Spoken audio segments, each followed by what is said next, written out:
అందరికీ నమస్కారం. Welcome back to my YouTube channel moral talks. Please do share, like, subscribe to my YouTube channel. Vishnu, Anitha అనే జంట చిన్న కుటుంబం, 2 పిల్లలు, సంతోషమైన జీవితం. కానీ ఆ సంతోషం కొద్ది రోజులు మాత్రమే నిలిచింది. విష్ణు ఒక ప్రైవేట్ కంపెనీలో పనిచేసేవాడు. నెలకు వచ్చిన జీతం సరిపోదు, కానీ కుటుంబాన్ని బాగానే నడిపేవాడు. ఒకరోజు ఆఫీస్లో విష్ణుని పని తొలగించారు. ఒక్కసారిగా ఆదాయం లేకుండా పోయింది. మొదట అనిత ధైర్యంగా ప్రవర్తించింది. నీకు మంచి ఉద్యోగం వస్తుంది, మనం కలిసి చూసుకుందాం అంది.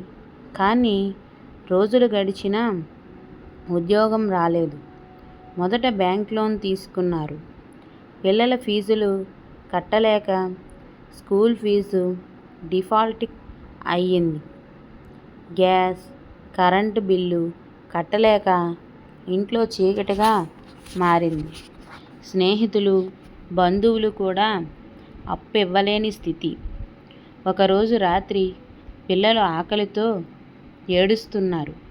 అనిత వంట చేయలేకపోయింది. ఇంట్లో అన్నం లేదని ఎలా చెప్పాలి అని బాధపడింది. విష్ణు బాధతో మద్యం తాగటం ప్రారంభించాడు.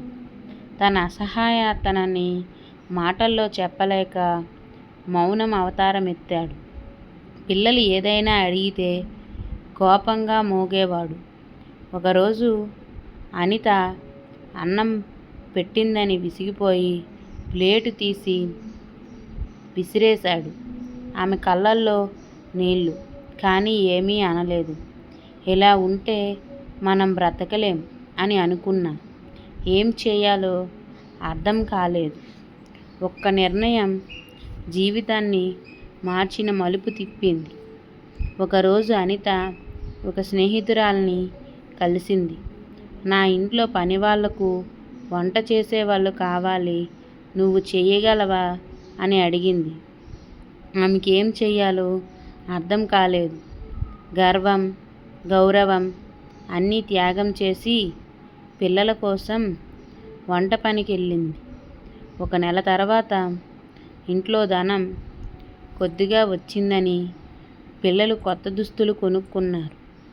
విష్ణు తన భార్య పనిచేస్తున్న రోడ్డున పక్కన నిలబడి ఆమెను చూస్తున్నాడు.